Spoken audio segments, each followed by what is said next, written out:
Hello everybody. I'm making this video because a lot of people have questions about bait and how to keep your bait alive. Now, keeping bait alive depends a lot on the bait and how hardy it is, but once you learn how to do it, it's pretty easy. Now, the first thing to keeping bait alive is finding out what you're going to put it in. The typical fisherman is gonna want either a 5-gallon bucket or a bait-specific bucket. These were both $5. This one has a nicer lid, which is better for bait because you don't have to fiddle with the lid. It's also disgusting on the inside because bait. Yeah. This is what I would use for shrimp. This small little $5 bucket. I would keep shrimp in here or smaller bait fish.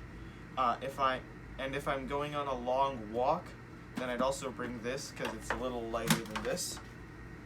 If I'm doing pier fishing or beach fishing with any sort of live bait that's bigger, or even going out on a boat, then I'm going to go with this big 5-gallon bucket.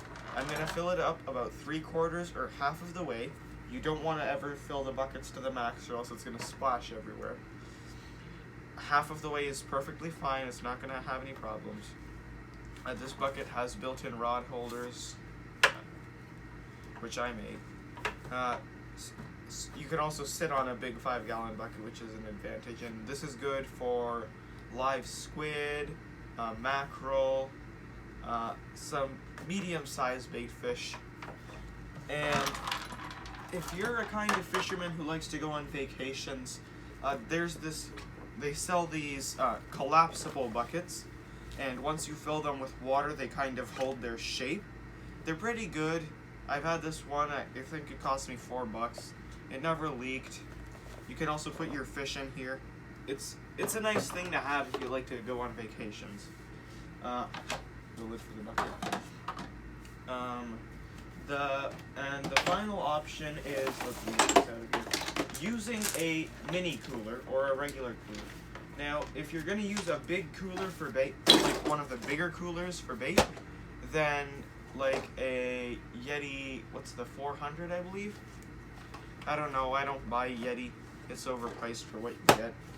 But igloo coolers, like if you get a large cooler, you can fill it with water and use it like a live well to keep fish like overnight or alive for a couple of days. Or you can use a mini cooler, which is good for like a single day trip, or if you're keeping a very small amount of bait. And you can also put your fish in there if you catch any.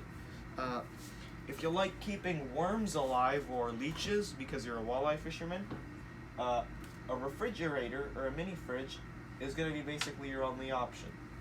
Just put them in a jar in the fridge with some water, or like put the worms in a jar in a fridge with minimal water. That'll be good for like worms and stuff like that. You don't really need to do anything special for them. But let's say you're the kind of person who's going on a 2-day road trip with his bait for whatever reason. Then, or you're keeping your bait alive overnight or for a couple of days.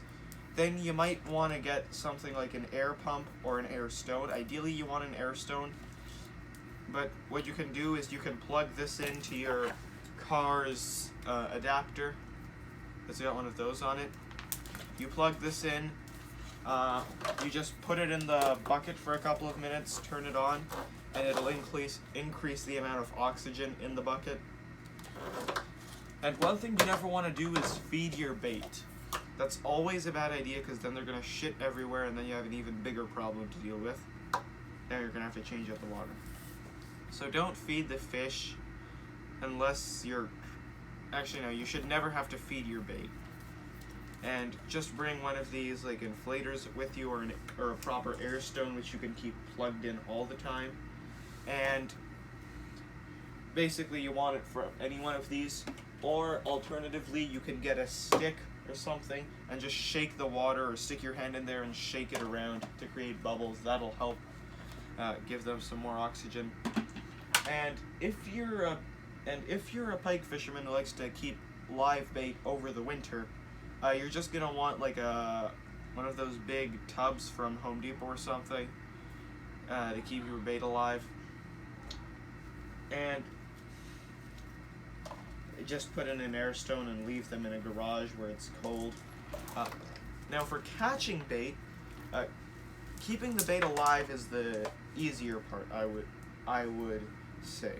Catching the bait is a different story because you need to know where the bait are, and then you need to know how far then you need to know your abilities on using something like a cast net or a dip net or a trap. Personally, I like to use a cast net. It works for me. I think it's about a 5 to 6 foot radius cast net. I got this on Amazon for like 20 bucks. It works fine. You don't need anything fancy. When you see bait, you want to cast this out, and you want to wait till the net hits the bottom, unless you're in really deep water, in which case you want to wait like 5 seconds before pulling it in. Cast nets are my favorite way to get bait. They're reliable. You don't have to worry too much about them. Or you can get something like an ice fishing rod or a small telescopic rod like this one from Amazon. I got it for 30 bucks. You can use this to catch some mackerel or something if you like using those as bait. I mean, there's a lot of different ways to catch bait. So yeah, that's basically it. You just need an air pump or something, or your hands periodically shake the thing your bait are in. So that's all for today. Until next time.